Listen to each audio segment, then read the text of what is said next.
boys and girls, men and women, gentlemen and ladies, absolutely cannot be platonic friends. This is probably the hottest take I've ever released on this channel. I can already see the comment section going on fire, but it's actually a take that I feel very strongly about, and I've fought many of my friends who don't think this way. In fact, I have a very, very strict perspective on this, that even those that share relatively similar views are even still against what I'm about to say. Granted, it's not a surface level statement of just boys and girls can't be friends, period. I have plenty of female friends. I'm sure you guys all have opposite gender friends as well. There's a bit of caveat slash thin silver lining, is that the right expression?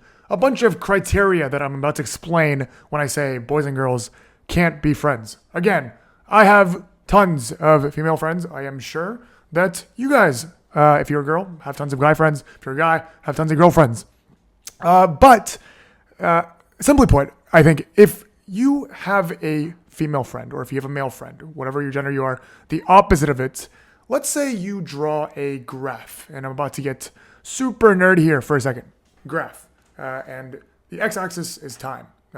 Time of friendship from 0 to infinity and beyond.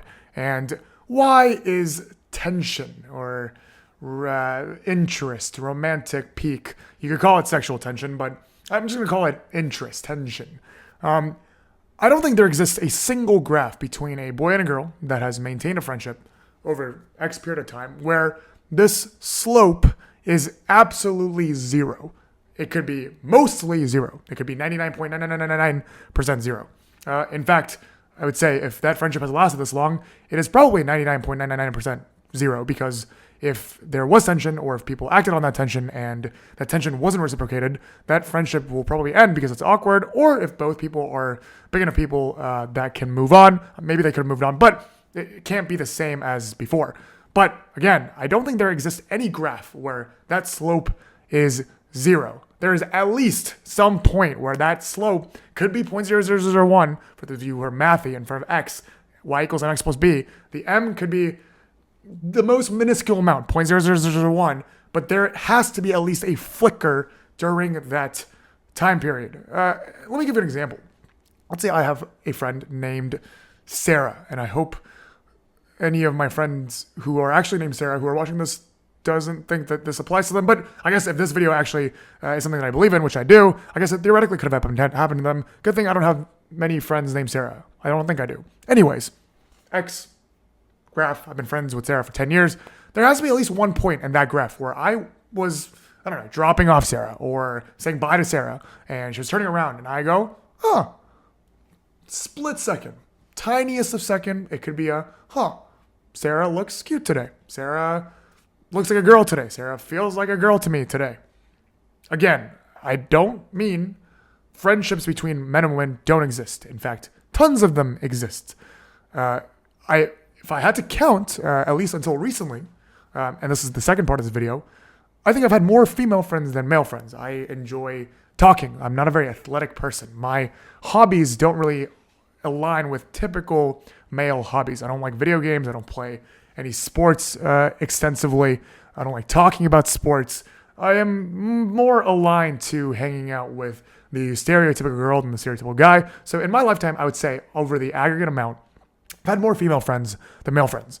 And there has been no issues with them. And most of them, I've never developed romantic feelings for. And now it's becoming a personal admission or admittal of who I've liked. So I'm going to refrain from saying anything anymore. But most of my co-gendered friendships overall has been platonic. But I can't say with confidence that of the female friends that I've kept in touch with, that I've maintained long friendships with, that I've made an active effort to talk to, I would openly admit in front of this camera that 100% of them at some point, I wouldn't say I've had genuine, deep romantic feelings for them, but I've had moments where I saw them beyond I see a male friend. There has been moments where I could theoretically date that person. There actually exists a very funny video, and perhaps I think on average it's more the guy liking the girl than the girl liking the guy. But there's this very famous video that this guy, or maybe a girl, goes into a college and starts interviewing pairs of guy and girls they see at the library or outside, and they ask, the guy, would you ever date this girl if you had the chance? Every single guy. Of course, it could be secluded. It could be purposely made by taking out those that said no. But every single guy I never in that video says, of course, if I had the chance, I would date. Most, if not all the girls say no. But then most, if not all the girls say that they know that the guy has romantic interest. I'm going to take this a step further and go into deeper human psychology and say that anyone you hang out with, you are probably attracted to them in a certain degree. Of course, if you're a guy, you're probably not romantically liking the guy, but there exists some level of attraction, admiration as a friend that exists, and that causes you to want to hang out with them. No one wants to hang out with unattractive people. No one wants to hang out with uncharismatic people. No one wants to hang out with people that they don't find interesting. That is a baseline understanding when you are socializing with someone. When that person happens to be of the opposite gender, those often, I think, gets replaced or confused or genuinely felt as the feels that we consider when we like someone. To reiterate, I think if you are friends with a opposite gender person for a pretty long time, it's very hard to separate those feelings of likability and familiarity. At the end of the day, the relationships that we develop with the opposite gender, the marriages, the relationships that we get into, the girls for me, or guys if you're a girl, isn't at the end of the day about love and fiery, hot romance. That could start, and certainly looks matter, and feelings, initial flair for people is what gets people into relationships. But what lasts truly is familiarity and comfort and the understanding of someone so deep that you almost feel like you know them better than you know yourself. And it's reciprocated. You also know that they know you somewhat better than you know yourself. And it's this human interaction, this social tribal understanding that you have each other in each other's arms, you have each other's backs, you know each other very well, and it's very hard for someone else to get to that level of which you know them and they know you. And if that's already established through a friendship, and there is a sprinkle of dust at the top because the different attribute here between your male friends and now your female friend is that they happen to be female, it's someone that you could be attracted to, and you're now putting in active effort to hang out with them, and now you're familiar with them, I think it's almost inevitable that you somewhat grow feelings for them. I do want to stop here and address some of the criticism that I typically get when I approach this argument. Can there then not be platonic friendships between men and women? I think in the long run, overall, there could be. And I've seen many of them. My parents have opposite gender friends. But post-marriage, it becomes a question of, I would rather just spend that time with my kids or my spouse. They exist, and perhaps they can hang out in groups, they can hang out in pairs. But I have yet to see many friendships of opposite genders post-marriage, post-serious relationships continue to flourish the way that they did before. And I don't think this is a negative thing. It's just people have different stages of life, and you must respect those stages of life. And by being able to enter various stages of life, you feel like you're moving on, you're leveling up, and you feel accomplished in different ways.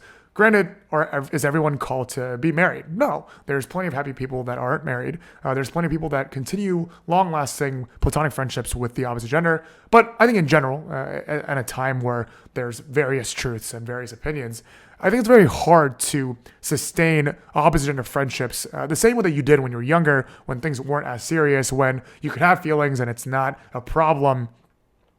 It's not as sustainable as you get older and become an adult. That is all to say, I think having opposite gender friends is incredibly important, especially as you get to understand the opposite gender, the gender that you are not. Especially when it comes to dating, it's important to gain the feedback of someone that is of the same gender as the person that you're into. I've benefited a lot personally from having female friends that I can go for advice and get a female perspective on what girls may think. Trying to understand my mom better through having female friends. I've never had a sister, so being able to treat women properly by understanding how my female friends react to certain things differently than my male friends. I highly encourage everyone, especially if you grew up in a single-gendered school system, or if you just didn't have many siblings around you that were of the opposite gender, to actively seek out opposite gender friends. I think it's very, very important. But I also think it's almost inevitable that if you grow to like hanging out with a certain female friend or a male friend, if you're a female, that feelings will somewhat inevitably develop. And back to that graph of y equals mx plus b, that m will inevitably fluctuate at some point. And I think that's okay. If anything, accepting that that is somewhat natural and in some ways bound to happen, makes a friendship even more organic. Because the moment that you feel that, you accept and then you move on because you consider the friendship to be more important than the feeling. But if the feeling is uncontrollable and you feel like you have to act on that feeling, then act on it. That will probably come in a second part video.